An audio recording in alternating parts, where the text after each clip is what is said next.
ओम भगवते वासुदेवाय नमः। श्री सुखदेव जी ने कहा, परीक्षित, जब असुरों ने वटासुर के कथन पर ध्यान नहीं दिया और उनके भागने का क्रम जारी रहा तो वटासुर को क्रोध आ गया। अपने असुर सैनिकों में जोश भरने के लिए वह देवताओं की सेना पर टूट पड़ा और देवताओं को ललकारते हुए बोला, अरे सुंदर देवताओं, रणभूमि में पीठ दिखाकर भागने वाले असुरों पर प्रहार करके तुम कौन सी वीरता दिखा रहे हो? ये लोग तो अपने माता पिता के मलमूत्र के समान हैं। इन्हें मारकर तुम्हें कौन सा स्वर्ग प्राप्त हो जाने वाला है? यदि तुम्हारे मन में युद्ध की लालसा शेष है तो आओ मुझसे युद्ध करो, मैं तुम्हें शीघ्र ही शरातल में पहुंचा दूंगा। ऐसा कहकर वटासुर ने अपने विशाल शरीर से भयानक सिंहनाद किया और देव सेना पर टूट पड़ा। उसके वेग से धरती डगमगाने लगी। उसके भयानक त्रिशूल को देखकर देवगण भयभीत हो गए। उनका उत्साह बढ़ाने के लिए इंद्र एक भारी गदा लेकर असुर सेना पर टूट पड़ा। तभी वटासुर के आघात से इंद्र का हाथी ऐरावत तिलमिला उठा। उसका सिर फट गया और वह व्याकुल होकर चिंगाड़ने लगा। वह 28 हाथ पीछे हट गया। तब इंद्र ने अपने अमृतमय हाथ से स्पर्श से घायल ऐरावत की व्यथा मिटा दी और वह फिर से रणभूमि में आ डटा। इंद्र को देखकर वटासुर बोला, अरे दुष्ट, तूने ब्राह्मण, गुरु और मेरे भाई की हत्या की है। अब तू मेरे हाथों से नहीं बच पाएगा। तूने अपने गुरु और मेरे भाई के साथ विश्वासघात किया है और उसके तीनों सिरों को धोखे से काट दिया है। दया, लज्जा, लक्ष्मी और कीर्ति तुझे छोड़ चुकी है। तूने ऐसे नीच कर्म किए हैं जिसकी निंदा मनुष्य राक्षस भी करते हैं। आज मेरा यह त्रिशूल तेरे शरीर के टुकड़े टुकड़े कर देगा। तेरे जैसे पापी को अग्नि भी नहीं जला पाएगी। तुझे तो गिरध और कुत्ते नोच नोच कर खाएंगे। तेरे साथ आए इन नीच देवताओं को भी मैं मार डालूंगा और इन्हें भैरव आदि भूत गणों की बलि चढ़ाऊंगा। यदि तूने अपने व्रत से मेरी गर्दन काट ली भी तब भी मेरा बलिदान व्यर्थ नहीं जाएगा। मैं अपने शरीर को पशु पक्षियों को समर्पित कर कर्म बंधों से मुक्त हो और महापुरुषों के चरण रज का आश्रय ग्रहण करूंगा। इंद्र, मैं तेरे सामने खड़ा हूँ, तेरा शत्रु हूँ। आप मुझसे युद्ध कर, अपनी अमोघ शक्ति से मुझ पर प्रहार कर। मैं जानता हूँ कि तू श्री हरि के तेज और ऋषि दधीचि की तपस्या से तपी हुई अस्थियों से अपने आप को शक्तिमान समझ रहा है। श्री हरि ने मुझे मारने के लिए तुझे आदेश भी दिया है, फिर विलंब क्यों कर रहा है? अपने वज्र से मुझे मार डाल, क्योंकि मैं जानता हूँ कि जिस पक्ष की ओर भगवान श्री हरि हैं उधर ही ऐश्वर्य है और विजयश्री है। परंतु मैं भी भगवान संघर्षण की स्तुति से अपने तन मन को उनके चरण कमलों में लीन कर लूंगा। तेरा यह वज्र मेरे शरीर को नहीं, मेरे विषय भोग रूपी फंदे को ही काटेगा। मेरा यह शरीर अवश्य यहाँ छूटेगा, पर मेरा मन, मेरा आत्मा और मुनियों की भांति गतिमान होगी। जो पुरुष भगवान से अत्यंत प्रेम करते हैं, जिन्हें वे अपना समझते हैं, उन्हें वे स्वर्ग, पृथ्वी और रसातल की संपत्तियां प्रदान नहीं करते, क्योंकि उनसे परमानंद की उपलब्धि नहीं होती, अपितु उनसे द्वेष, उद्वेग, अभिमान, मानसिक पीड़ा, कलह, दुख और व्यर्थ के परिश्रम ही हाथ लगते हैं। हमारे स्वामी तो अपने भक्तों को अर्थ, धर्म, काम आदि प्रयासों से मुक्त कर देते हैं। इसी से उनकी कृपा का अनुभव होता है और इसे भक्तगण ही समझ सकते हैं, दूसरे लोग नहीं समझ सकते। देवराज, वही रुक जा, मुझे मरने से पहले जरा भगवान को स्मरण करने दे। राजन, वटासुर ने रथ में बैठकर परमात्मा का स्मरण करते हुए कहा, हे प्रभु, आप मुझ पर ऐसी कृपा कीजिए कि दूसरे जन्म में आपके सेवकों की चरण वंदना और सेवा करने का अवसर मुझे मिले। मेरा मन आपके चरण कमलों का सदा स्मरण करता रहे। आपके मंगलमय गुणों का मैं सदैव गान करता रहूं और मेरा शरीर सदैव आपकी सेवा में लगा रहे। मैं आपको छोड़कर स्वर्ग, ब्रह्मलोक, भूमंडल का साम्राज्य, रसातल का एक छत्र राज्य, योग की सिद्धियां, यहाँ तक कि मैं मोक्ष भी नहीं चाहता। मेरे जैसे पक्षियों के पंखहीन बच्चे अपनी माँ की बाट जोते रहते हैं, जैसे भूखे बछड़े अपनी माँ का दूध पीने को आतुर रहते हैं, जैसे वियोगजनी पत्नी अपने प्रवासी प्रियतम से मिलने के लिए व्याकुल रहती है, वैसे ही हे कमल नेत्र, मेरा मन आपके दर्शनों के लिए झटपटा रहा है। हे प्रभु, मैं मुक्ति नहीं चाहता। मेरे कर्मों से मुझे बार बार जैसा भी जन्म मिले इसकी मुझे चिंता नहीं है, परंतु मैं जहाँ भी कहीं जाऊँ वहाँ आपके भक्तों से मेरा प्रेम और मैत्री बनी रहे। ऐसी कृपा आप मुझ पर कीजिए। मैं मात्र इतना ही चाहता हूँ कि जो लोग इस शरीर और माया मोह से ग्रसित होकर संसार के बंधनों में पड़े हुए हैं, उनसे मेरा कभी किसी प्रकार का भी संबंध न हो। श्री सुखदेव जी ने कहा, राजन, वृत्रासुर रणभूमि में अपना शरीर छोड़ना चाहता था, क्योंकि उसे स्वर्ग की नहीं, उसके मन में भगवान श्री हरि के धाम को पाने की अभिलाषा थी। इसलिए जैसे प्रलय काल में केटवासुर जल में श्री विष्णु पर आक्रमण करने के लिए झटपटा था, उसी प्रकार वृत्रासुर प्रभु की स्तुति पूरी करके त्रिशूल ऊंचा करके इंद्र पर झपट पड़ा, परंतु इंद्र ने किंचित भी विचलित हुए बिना वज्र से वृत्रासुर की बांह काट दी। एक बांह के कटे जाने पर वृत्रासुर को बहुत क्रोध आया, तो उसने इंद्र के पास पहुंचकर उसकी ठोड़ी पर और गजराज ऐरावत पर परित से प्रहार किया। उस प्रहार के कारण इंद्र के हाथ में वज्र गिरा, हाथ से वज्र नीचे गिर गया। वृत्रासुर की इस वीरता को देखकर असुर और चारण उसकी प्रशंसा करने लगे। देवता लोग घबरा गए, वे इंद्र को संकट में गिरा देखकर व्याकुल हो उठे। तभी वृत्रासुर ने इंद्र को ललकारते हुए कहा, इंद्र, मैं नियतों पर वार नहीं करता, वज्र उठा और युद्ध कर। इंद्र ने वज्र उठा लिया और कहा, दानवराज, तुम सचमुच सिद्ध पुरुष हो। तुम्हारा धैर्य और निश्चय तथा भगवान के प्रति भक्ति विलक्षण है। तुमने सभी जीवों के आत्म स्वरूप भगवान श्री हरि की अभी अभी जो स्तुति की है वह निश्चित रूप से उत्तम है। अवश्य ही तुम माया से परे हो और राक्षस वृत्ति को छोड़कर महापुरुषों के समान व्यवहार कर रहे हो।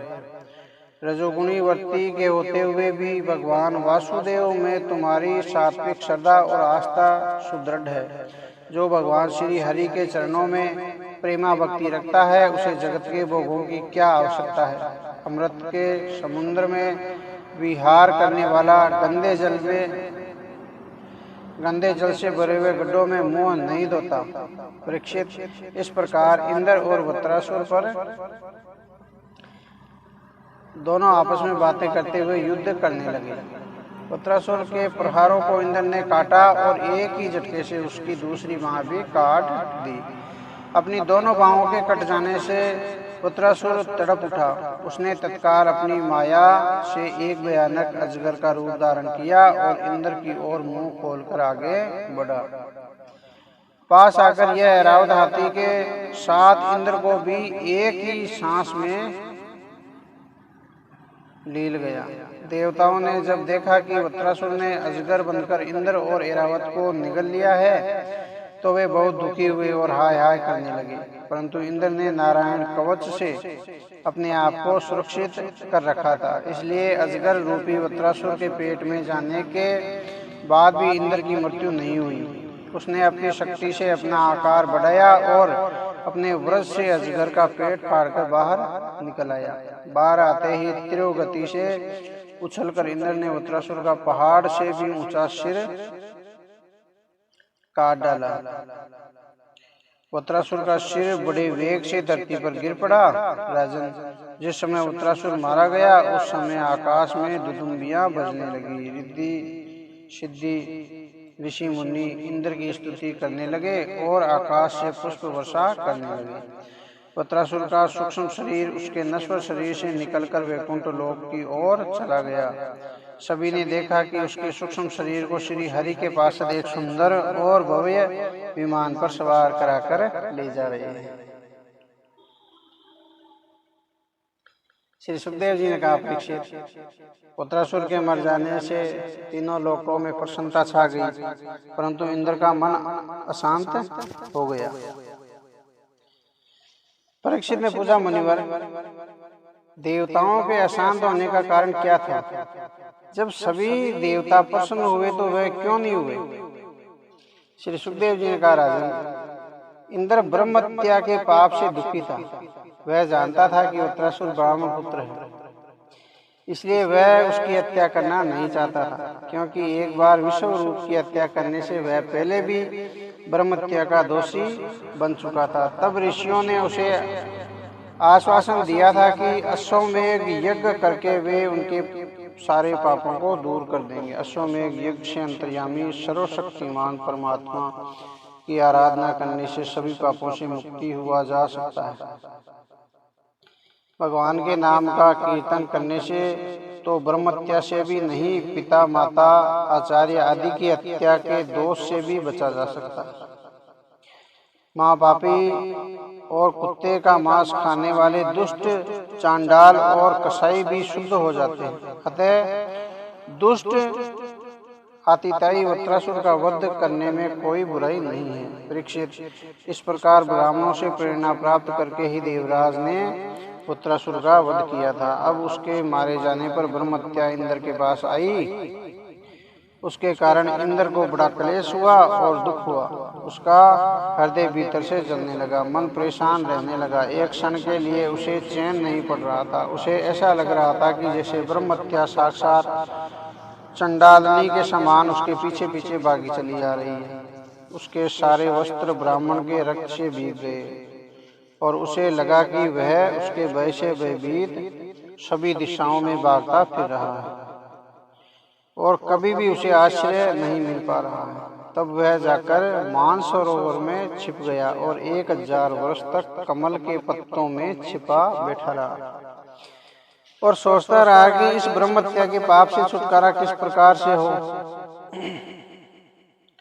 जब तक वह वहां छिपा बैठा रहा तब तक अपने योग बल से प्रभाव से राजा नहुस स्वर्ग का शासन करते रहे। परंतु जब नहुस ने इंद्र की पत्नी सची पर पाप दृष्टि डाली तो सची ने ऋषियों द्वारा उसे श्राप दिलाकर स्वर्ग से निर्वासित करा दिया। उस वजह से नहुस को सर्प योनि में जाना पड़ा। राजन,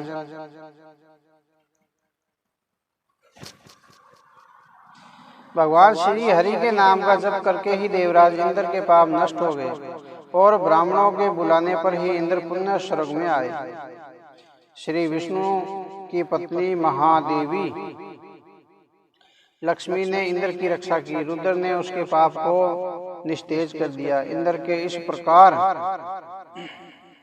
स्वर्ग में आ जाने पर ब्रह्म ऋषियों ने वहां आकर भगवान की आराधना के लिए इंद्र को अश्वमेध यज्ञ की दीक्षा दी और उससे अश्वमेध यज्ञ कराया ताकि उसका ब्रह्महत्या का पाप नष्ट हो जाए। इंद्र ने अश्वमेध यज्ञ द्वारा भगवान श्री हरि नारायण की एकाग्रचित होकर आराधना की। उसके प्रभाव से इंद्र के वे सारे पाप नष्ट हो गए जो उसे वत्रासुर के वध के कारण प्राप्त हुए थे। परीक्षित, इस कथा से इंद्र की विजय, उसके संसार के बंधन से मुक्ति और भगवान के भक्त वत्रासुर के चरित्र का वर्णन हुआ। यह श्री हरि नाम का संकीर्तन सभी पापों को धो डालने वाला है और भक्ति को बढ़ाने वाला है। बुद्धिमान को सदैव इसको पढ़ना चाहिए और भगवान के संकीर्तन में लगना चाहिए। यह जघन्य से भी जघन्य पाप को नष्ट कर डालता है और मंगल की श्री वृद्धि करता है। अब राजा परीक्षित ने कहा, मुनिवर, वृत्रासुर तो राक्षस वृत्ति का था और सभी को सताता रहता था। देवताओं को भी उसने नहीं छोड़ा था। वह बड़ा पापी भी था। फिर भी भगवान नारायण के चरणों में उसकी भक्ति किस प्रकार हुई। बड़े बड़े पवित्र हृदय ऋषि मुनि भगवान के प्रेम में भक्ति से वंचित रह जाते हैं। फिर वृत्रासुर ने ऐसा क्या किया जो प्रभु में उसकी सुदृढ़ भक्ति जा लगी। श्री सुखदेव जी ने कहा, राजन, यह वृतांत मैंने पूज्य पिताश्री व्यास जी के मुख से सुना था, उसे मैं तुम्हें सुनाता हूँ, ध्यान पूर्वक सुनना। प्राचीन काल की बात है कि शूरसेन देश में चक्रवर्ती सम्राट महाराज चित्रकेतु राज्य करते थे। उनके राज्य में प्रजा अति प्रसन्न रहती थी, सर्वत्र सुख समृद्धि छाई हुई थी और राजा की 1 करोड़ रानियां थी और वे संतान उत्पन्न करने में पूरी तरह समर्थ थे। परंतु महाराज चित्रकेतु संतान विहीन थे। इससे वे बड़े चिंतित रहते थे। कोई भी ऐश्वर्य उन्हें सुखी नहीं कर पाता था। एक दिन महर्षि अंगिरा स्वच्छंद रूप से विचरण करते हुए राजा के पास पहुंचे तो राजा ने उनका यथोचित आदर सत्कार किया और उन्हें उच्च आसन बैठने के लिए दिया। चित्रकेतु भी शांत भाव से उनके पास बैठ गए। राजा के विनय भाव को देखकर महर्षि अंगिरा को बहुत प्रसन्नता हुई, परंतु राजा के चेहरे पर उन्हें चिंता की रेखाएं भी दृष्टिगोचर हुई। अंगिरा ऋषि ने राजा से कहा, राजन, तुम सब प्रकार से कुशल तो हो, गुरु, मंत्री, राष्ट्र, दुर्ग, कोष, सेना, मित्र के कारण तुम्हें कोई असुविधा तो नहीं है, क्योंकि एक राजा की कुशलता इन 7 वर्तियों के कारण रह पाती है और ये भी राजा की कुशलता में समृद्धि प्राप्त कर पाती है। क्या तुम्हारी रानियां, प्रजा, सलाहकार, सेवक, व्यापारी, मंत्री, नागरिक, सेनाधिकारी और पुत्र तुम्हारी आज्ञा में रहते हैं? राजा, वास्तविकता तो यह है कि जिसका मन अपने वश में होता है उसके वश में ये सभी रहते हैं, परंतु मैं देख रहा हूँ कि तुम्हारे चेहरे पर संतुष्टि के भाव नहीं है। तुम मुझे चिंतित दिखाई पड़ रहे हो। तुम्हारे इस असंतोष का कारण क्या है? सम्राट चित्रकेतु ने कहा, भगवान, जिन योनियों के सारे पाप उनकी तपस्या, ज्ञान, धारणा, ध्यान, समाधि से नष्ट हो जाते हैं, उनके लिए दूसरों के मन की बात को जान लेना क्या कठिन है। फिर भी आपने पूछा है तो मैं आपको बता देता हूँ। मुझे संसार के प्राय सभी भौतिक सुख प्राप्त हैं, परंतु संतान न होने के कारण यह सारा ऐश्वर्य मेरे लिए व्यर्थ है। मैं सोच रहा हूँ कि संतान न होने की दशा में मैं अपने पितरों का पिंडदान कैसे करवा पाऊंगा। अब आप ही संतान प्राप्ति का कोई उपाय मुझे बताइए और मेरी चिंता दूर कीजिए। परीक्षित, जब राजा चित्रकेतु ने इस प्रकार ऋषि अंगिरा से कहा तो उन्होंने एक चरु निर्मित करके यज्ञ किया और उस चरु को राजा चित्रकेतु की सबसे बड़ी रानी कृतदूति को दे दिया और राजा से कहा, राजन, तुम्हारी पत्नी को एक पुत्र होगा जो तुम्हें हर्ष और शोक दोनों ही देगा। यह कहकर ऋषि अंगिरा आशीर्वाद देकर चले गए। उस चरु रूपी प्रसाद के खाने से रानी कृतदूति को गर्भ ठहर गया। वह गर्भ धीरे धीरे बढ़ने लगा। समय आने पर कृतदूति ने एक पुत्र को जन्म दिया। पुत्र पाकर राजा चित्रकेतु बहुत प्रसन्न हुआ। उन्होंने उचित समय पर अपने पुत्र का जातकर्म संस्कार कराया और ब्राह्मणों को खुले हाथों दान दक्षिणा देकर विदा किया।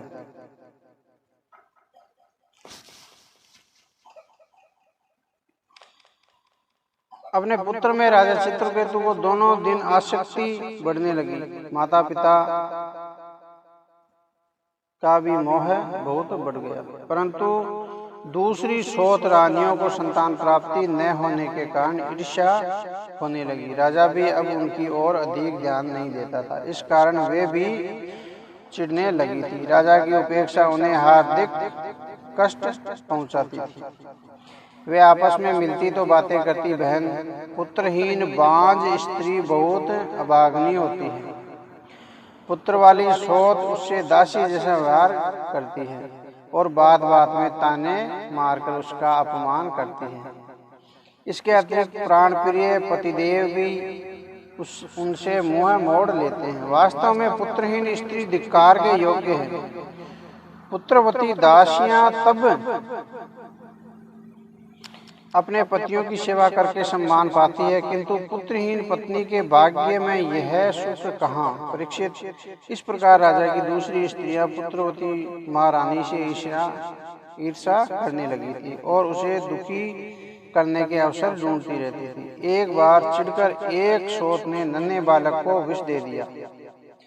महारानी करदूती को अपनी सोत के इस षड्यंत्र का जरा भी पता नहीं था। उन्होंने समझा कि बच्चा सो रहा है, इसलिए वह अपने अन्य कार्यों में लगी रही, लेकिन बहुत देर तक भी बच्चे ने रोने का शोर सुनाई नहीं दिया और वह सोकर भी नहीं उठा। तो महारानी को चिंता हुई। वह बालक के पास आई और उसे हिलाने डुलाने लगी, परंतु बालक तो मर चुका था। जीवन का कोई चिन्ह उसमें शेष नहीं था। महारानी उसकी ऐसी दशा देखकर दहाड़ मार मार कर रोने लगी और धरती पर बार बार अपना सिर पीटने लगी। महारानी का रुदन सुनकर महल के सभी दास दासी और अन्य सोते दौड़कर वहां आई और सहानुभूति दिखाती हुई वे भी जोर जोर से रोने लगे। राजा चित्रकेतु को पता चला तो वह बदयवास सा दौड़ता हुआ महारानी के कक्ष में पहुंचा और वहां का दृश्य देखकर परेशान हो उठा। उसकी आंखों के सामने अंधेरा छा गया। अकारण पुत्र की मृत्यु से उसे गहरा सदमा पहुंचा। वह बालक के पास ही पछाड़ खाकर गिर पड़ा। मंत्रीगण राजा को संभालने लगे। सर्वत्र विलाप करती स्त्रियां और दास दासी और राजा के रुदन ने वहां का वातावरण अत्यंत कारुणिक बना दिया। सभी शोकग्रस्त हो रहे थे। अब पाखंडी हत्यारिन सोते सबसे ज्यादा चीख चिल्ला रही थी। वह कहने लगी, हाय रे विधाता, तूने यह क्या कर दिया। यह कैसा समय आ गया कि बड़े बुजुर्ग तो अभी तक बैठे हैं, पर ये नन्हे नन्हे बालक मृत्यु को प्राप्त हो रहे हैं।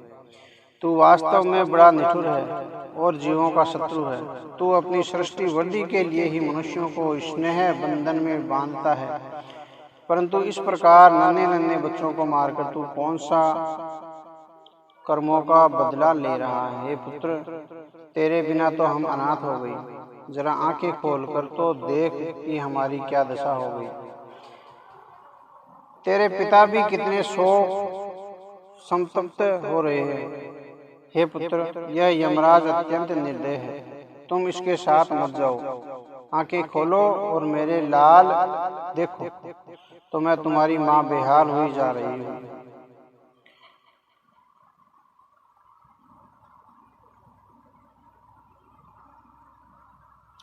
परीक्षित, इस प्रकार उसके विलाप को देखकर लोग उसे समझाते और सांत्वना देने लगे। वह और भी जोर जोर से रोने लगी।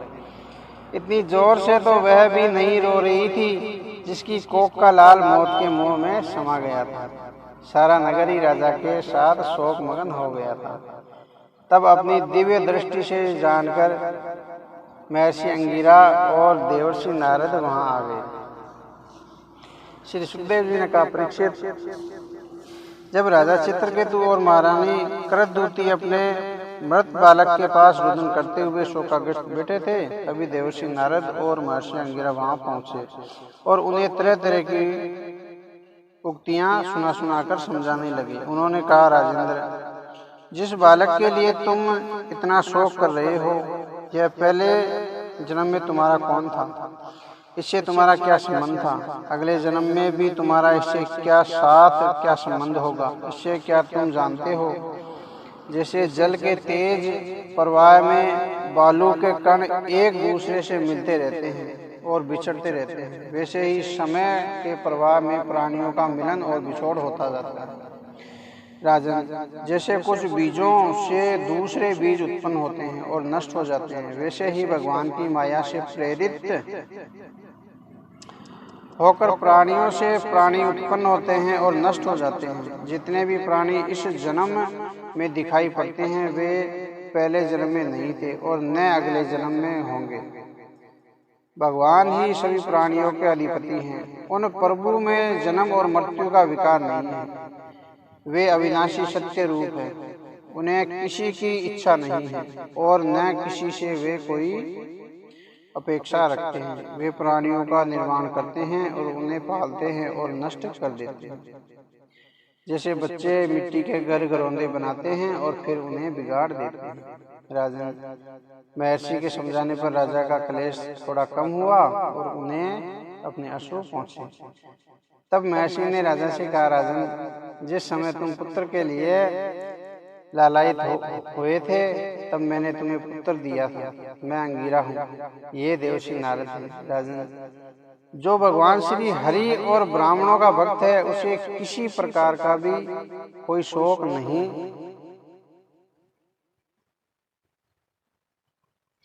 नहीं करना चाहिए। तुमने देखा कि पुत्रवानों को कितना दुख होता है। यही बात सभी भौतिक पदार्थों के बारे में निश्चित है। सभी परिजन और संपत्तियां नाशवान हैं। इन सभी का वियोग दुख का कारण है। आज ये दिखाई देते हैं, दूसरे ही क्षण अलग होकर अदृश्य हो जाते हैं। देवर्षि नारद ने कहा, राजन, तुम एकाग्रचित्त से यह मंत्र धारण करो। इसे धारण करने से 7 रात में तुम्हें भगवान शंकरषण के दर्शन होंगे। प्राचीन काल में भगवान शंकर आदि ने श्री शंकरषण देव के ही चरण कमलों का आश्रय लिया था और उनका अपना अस्तित्व भी उन्हीं में लीन हो गया था। इसी प्रकार तुम भी बहुत शीघ्र भगवान के उसी परम पद को प्राप्त कर लोगे। श्री सुखदेव जी ने कहा, परीक्षित, उसके बाद देवर्षि नारद ने मृत राजकुमार के जीवात्मा को शोकाकुल राजा और रानी के सामने बुलाया और कहा, हे जीवात्मा, तुम्हारा कल्याण है। देखो, तुम्हारे माता पिता सुहृदय संबंधी तुम्हारे वियोग में अत्यंत शोकाकुल हो रहे हैं। इसलिए तुम अपने शरीर में आ जाओ और शेष आयु अपने सगे संबंधियों के ही साथ रहकर व्यतीत करो। इस पर जीवात्मा ने कहा, हे देवर्षि, मैं अपने कर्मों के अनुसार न जाने कब से अनेकानेक योनियों में भटक रहा हूँ। उनमें किस जन्म में ये मेरे माता पिता हुए मुझे कुछ भी याद नहीं है। सभी जन्मों में अलग अलग माता पिता और संबंधी होते रहे हैं। उनका वह संबंध तभी तक रहता है जब तक वह उस योनि में रहता है। जब तक वह जिस शरीर में रहता है उसे ही अपना समझता है। उस शरीर से जाते ही उसका मोह उस शरीर से समाप्त हो जाता है। इसका न कोई अपना है और न कोई पराया है, न कोई प्रिय है और न कोई अप्रिय है। यह आत्मा तो शरीर के कर्मों का साक्षी मात्र है और स्वतंत्र है। इसलिए यह शरीर आदि के गुण दोष अथवा कर्म फल को ग्रहण नहीं करता, सदैव ही उदासीन भाव से यह रहता है। अतः अब मुझे इस शरीर से कोई मोह नहीं है। मेरी यात्रा प्रारंभ हो चुकी है और मुझे आगे जाना है। राजन, ऐसा कहकर वह जीवात्मा वहां से चला गया। उसकी बात सुनकर वहां उपस्थित सभी लोग विस्मित होकर एक दूसरे का मुख देखने लगे। उनका शोक समाप्त हो गया। उसके बाद उस मृत बालक को ले जाकर उसका अंत्येष्टि संस्कार कर दिया गया। अब जिस शोध ने इस बच्चे को विष दिया था वह बाल हत्या के अपराध के कारण श्रीहीन हो गई। उसने यमुना तट पर जाकर ब्राह्मणों के आदेश अनुसार बाल हत्या के पाप का प्रायश्चित किया। चित्रकेतु को भी संसार की क्षणभंगुरता का ज्ञान हो गया था, इसलिए उसने भी घर बार राजपाट छोड़ दिया और यमुना में स्नान करके धार्मिक क्रियाएं की। और उसके बाद उसने मौन रहकर देवर्षि नारद और महर्षि अंगिरा के चरणों की वंदना की और उन्होंने प्रसन्न होकर उन्हें ज्ञान का उपदेश दिया। देवर्षि नारद ने कहा, हे ओंकार स्वरूप, हे वासुदेव, आप संकर्षण रूप में चित्त, बुद्धि, मन और अहंकार के अधिष्ठा हैं। मैं आपके इस चतुर्बाहु रूप को बार बार नमन करता हूँ। आप विशुद्ध विज्ञान स्वरूप हैं, आप परमानंद के मूर्त रूप हैं, आप परम शांत और निर्विकार हैं, आप समस्त इंद्रियों के प्रेरक परम महान और विराट स्वरूप है। मैं आपको नमन करता हूँ। हे प्रभु, आप सर्वश्रेष्ठ हैं, आप दृष्टा हैं, सच्चिदानंद स्वरूप हैं। मैं आपको बार बार नमन करता हूँ। राजन, इस प्रकार देवर्षि नारद और महर्षि अंगिरा चित्रकेतु को ज्ञान का उपदेश देकर ब्रह्मलोक को चले गए।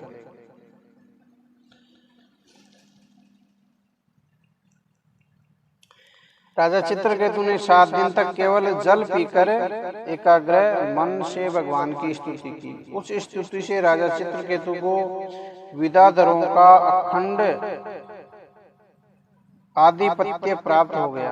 कुछ ही दिनों में इस विद्या के प्रभाव से उसका मन शुद्ध हो गया और वे देवादिदेव भगवान शेष जी के चरणों के समीप पहुंच गए। वहां उन्होंने देखा कि भगवान शेष जी सिद्धेश्वरों के मंडल के मुख्य में विराजमान हैं। भगवान शेष के दर्शन करते ही राजा चित्रकेतु के सारे पाप नष्ट हो गए और उनका अंतकरण शुद्ध हो गया और निर्मल हो गया। हृदय में भक्ति भाव उमड़ाया और नेत्रों से प्रेम के आंसू छलकने लगे। शरीर का रोम रोम खिल उठा। उन्होंने भगवान शेष को नमस्कार किया और उनकी पूर्ण भक्ति भाव से स्तुति की। राजा चित्रकेतु ने कहा, हे अजीत, जितेंद्रिय एवं समदर्शी साधुओं ने आपको जीत लिया है। आपने भी उन्हें अपने वश में कर लिया है। आप धन्य हैं। जो भी निष्काम भाव से आपकी उपासना करते हैं, उन पर आप अपनी कृपा करते हैं। आप ही इस जगत के जन्मदाता, पालनकर्ता और संहारक हैं। ब्रह्मादि भी आपके अंश हैं। फिर भी वे पृथक रूप से अपना कार्य संपन्न करते हैं। सूक्ष्म से सूक्ष्म परमाणु और विशाल से विशाल पदार्थों और जीवों में आप ही विराजमान हैं। फिर भी आप उनके आदि, मध्य और अंत से रहित स्वतंत्र है। हे प्रभु, यह ब्रह्मांड कोश जो पृथ्वी आदि एक से एक दोगुने 7 आवरणों से घिरा है और अपने ही समान ऐसे दूसरे करोड़ों ब्रह्मांडों के सहित आप में ही परमाणु के समान घूमता रहता है, फिर भी उसे आपकी सीमा का पता नहीं है। इसलिए ज्ञानी आपको अनंत कहते हैं। हे परमात्मा, आप ज्ञान स्वरूप और निर्गुण हैं। आपने जिस भगवान भागवत धर्म का निरूपण किया था, वह कभी परमार्थ मार्ग से विचलित नहीं होता। आपके दर्शन मात्र से मनुष्यों के सारे पाप क्षीण हो जाते हैं। आपके नाम के प्रभाव से चांडाल और नीच व्यक्ति भी इस संसार चक्र से मुक्त हो जाते हैं। आप ही संपूर्ण जगत की आत्मा हैं। इस संसार में प्राणी जो कुछ भी करते हैं, उसे आप तत्काल जान जाते हैं। आपका स्वरूप अत्यंत शुद्ध है। मैं आपको नमन करता हूँ। चित्रकेतु की स्तुति से प्रसन्न होकर भगवान शेष जी ने कहा, हे राजन, देव ऋषि नारद और ऋषि अंगिरा ने तुम्हें जो उपदेश दिया है, उसके द्वारा तथा मेरे दर्शन से तुम पूरी तरह सिद्ध हो चुके हो। मैं ही जगत की आत्मा हूँ। यह जगत मेरे द्वारा ही कल्पित है और सौपन्नत है। सोया हुआ पुरुष जिसकी सहायता से अपनी निद्रा और उसके अतीन्द्रिय सुख का अनुभव करता है, वह ब्रह्मा मैं ही हूँ। उसे तुम अपनी आत्मा समझो। पुरुष निद्रा और जागृति दोनों ही अवस्थाओं का अनुभव मेरे द्वारा ही करता है। जब जीव मेरे स्वरूप को भूल जाता है, तब वह अपने को अलग मान बैठता है। इसी से उसे संसार के चक्कर में फंसना पड़ता है और जन्म मृत्यु के चक्कर में पड़ा वह घूमता रहता है। यह मनुष्य योनि ज्ञान विज्ञान का मूल स्रोत है। जो इसे पाकर भी अपने आत्म स्वरूप परमात्मा को नहीं जान लेता, उसे कहीं किसी भी योनि में शांति नहीं मिल सकती। राजन, सांसारिक सुख के लिए जो कर्म किए जाते हैं, उनमें श्रम और क्लेश है।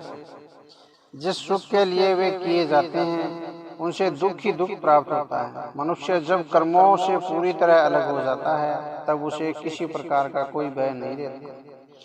जगत के सभी स्त्री पुरुष इसलिए कर्म करते हैं कि उन्हें सुख मिले और उनका दुखों से पीछा छूटे, परंतु इन कर्मों से न तो दुख दूर होता है और न उन्हें सुख की प्राप्ति होती है।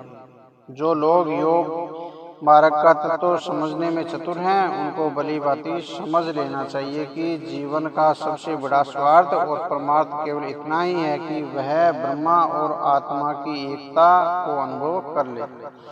राजन, श्री हरि के वचन सुनकर चित्रकेतु को ब्रह्म ज्ञान हो गया और शेष भगवान अंतर्ध्यान हो गया। श्री सुखदेव जी ने कहा, परीक्षित, भगवान कृष्ण के अंतर्ध्यान हो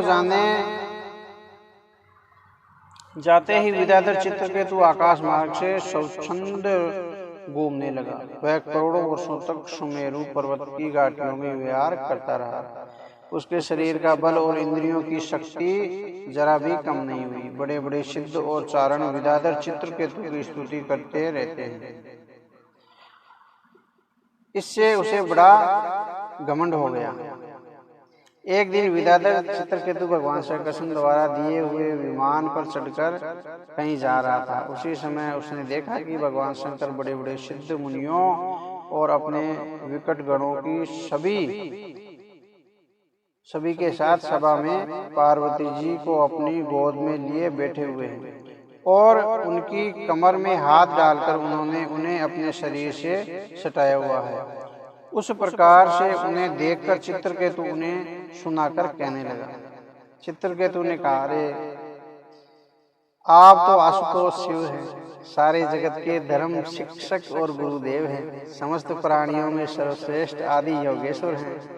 फिर आप इस प्रकार भरी सभा के मध्य अपनी पत्नी को अपने शरीर से चिपकाए बैठे हुए हैं। समस्त ब्रह्मवादियों के सभापति और जटाधारी होते हुए भी साधारण पुरुषों की भांति निर्लज्जा से आप बड़ी सभा में इस प्रकार का आचरण कर रहे हैं। साधारण पुरुष भी एकांत में अपनी स्त्री के साथ बैठते हैं, परंतु आप तो इतने बड़े व्रतधारी हैं और आपको यह शोभा नहीं देता। राजन, चित्रकेतु के कटाक्ष सुनकर भगवान शिव हंसने लगे और कुछ नहीं बोले। उस सभा में बैठे अन्य लोग भी चुप रहे। चित्रकेतु को अपने जितेंद्रिय होने का बड़ा घमंड हो गया था।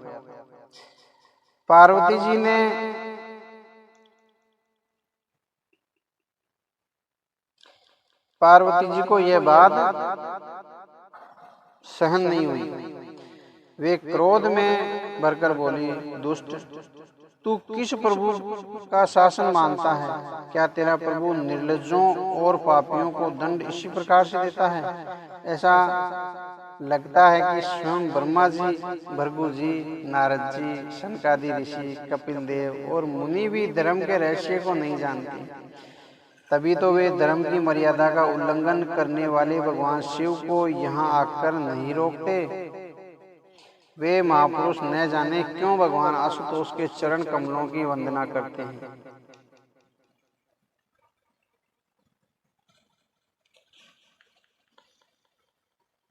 इस क्षत्रिय ने तो अहंकारवश पल भर में ही जगत का कल्याण करने वाले भगवान शिव का तिरस्कार कर डाला और अपनी दृढ़ता प्रदर्शित की है। यह निश्चित ही दंड का पात्र है। इसे अपने बड़प्पन का बड़ा घमंड है। यह मूर्ख भगवान और श्री हरि के चरणों में रहने के योग्य नहीं है। दुर्मते, तू पापी असुर योनि में ही जाएगा। तू फिर कभी किसी महापुरुष का तिरस्कार नहीं कर पाएगा। परीक्षित, इस प्रकार पार्वती जी ने चित्रकेतु को श्राप दे दिया और श्राप सुनकर चित्रकेतु विमान से उतरकर माता पार्वती के सामने आ खड़ा हुआ और बोला, माता, मुझे क्षमा करें। मैं बड़ी प्रसन्नता से आपका श्राप स्वीकार करता हूँ, क्योंकि देवता लोग मनुष्यों को उनके भाग्य और कर्मों के अनुसार ही फल प्रदान करते हैं। हे देवी, यह जीव अज्ञान से मोहित होकर इस संसार चक्कर में भटकता रहता है और सुख दुख भोगता रहता है। आत्मा उसे कोई सुख दुख नहीं देता। जो अज्ञानी है वे ही एक दूसरे पर दोषारोपण किया करते हैं। त्रय पापों से युक्त इस संसार में सुख दुख, स्वर्ग नरक, श्राप और अनुग्रह जीवन का स्वाभाविक प्रवाह है। माता, इस संसार में परमात्मा ही सुख दुख के विधाता हैं। श्री हरि तो माया और मल में समान रूप से विद्यमान है। मन में उनका न कोई प्रिय है न कोई अप्रिय है। उन्हें क्रोध तो कभी आता ही नहीं। माया के कारण ही पाप पुण्य, सुख दुख, हित अहित, बंधन और मोक्ष, जीवन और मृत्यु का चक्कर चलता रहता है। हे माते, मैं श्राप से मुक्ति होने के लिए आपको प्रसन्न नहीं कर रहा हूँ। मैं तो अपनी अनुचित बातों के लिए आपसे क्षमा मांगता हूँ, क्षमा चाहता हूँ, कृपया मुझे क्षमा करें। परीक्षित, विद्याधर चित्रकेतु भगवान शंकर और माता पार्वती को इस प्रकार प्रसन्न करके सबके सामने ही विमान पर सवार होकर वहां से चला गया। तब भगवान शंकर ने सभी उपस्थित लोगों से यह कहा, हे देवी, दिव्य लीलाधरी भगवान श्री हरि की लीला तुमने देखी। जो लोग भगवान की शरण में होते हैं वे कभी किसी से नहीं डरते। उन्हें स्वर्ग नरक मोक्ष में भगवान श्री हरि के समान भाव से ही दर्शन होते हैं। जिन जीवों का भगवान की लीला से देह संयोग हो जाता है उन्हें सुख दुख, जन्म मरण, शाप, अनुग्रह आदि द्वंद्व रूप में ही प्राप्त होते हैं। जैसे स्वप्न में ब्रह्म वेद से सुख दुख की अनुभूति होती है और जागृत अवस्था में ब्रह्मवश माला को ही वह सर्प समझ लेता है, उसी प्रकार मनुष्य अज्ञानता के कारण आत्मा में देवता, मनुष्य, राक्षस, महात्मा आदि गुण दोष की कल्पना कर लेता है। जिसके पास ज्ञान और वैराग्य का बल होता है वो भगवान वासुदेव के श्री चरणों में भक्ति भाव रखता है। उनके लिए इस जगत में कोई भी वस्तु देय नहीं है, उपादेय नहीं है, और इसलिए वे उनसे राग द्वेष नहीं करते। भगवान की लीला का रहस्य जानना अत्यंत कठिन है। वे सभी प्राणियों के आत्मा हैं, इसलिए सभी प्राणियों के प्रिय हैं। यह परम भाग्यवान चित्रकेतु भी उन्हीं भगवान श्री हरि का प्रिय अनुचर है, शांत और समदर्शी है। मैं भी उन श्री हरि का प्रिय हूँ, इसलिए उनके विषय में तुम्हें किसी प्रकार का भी आश्चर्य नहीं करना चाहिए। परीक्षित, इस प्रकार भगवान शंकर ने उपदेश देकर पार्वती को शांत किया। भगवान के परम प्रेमी भक्त यदि चाहे तो वे भी बदले में देवी पार्वती को श्राप दे सकते हैं, परंतु उन्होंने नहीं कुछ भी कहकर उनके श्राप को शहर स्वीकार कर लिया। साधु पुरुष का यही लक्षण होता है। राजन, यही विद्याधर चित्रकेतु दानव योनि का आश्रय लेकर तत्वस्था के दक्षिणागिनि से पैदा हुए थे और उनका नाम वत्रासुर पड़ा था, परंतु भगवान की भक्ति से वे कभी विलग नहीं हुए। वत्रासुर के जन्म का यही वरदान था, जिसके कारण उन्हें दैत्य योनि में जन्म लेना पड़ा। चित्रकेतु का यह पवित्र चरित्र केवल उन्हीं का नहीं, समस्त विष्णु भक्तों का माहात्म्य है। इसे जो भी सुनता है वह समस्त सांसारिक बंधनों से मुक्त हो जाता है। इसे श्रद्धा पूर्वक पढ़कर भगवान श्री हरि का ध्यान करने से परम गति प्राप्त होने में विलंब नहीं होता। जय श्री राम। आगे किताब काले श्री राम।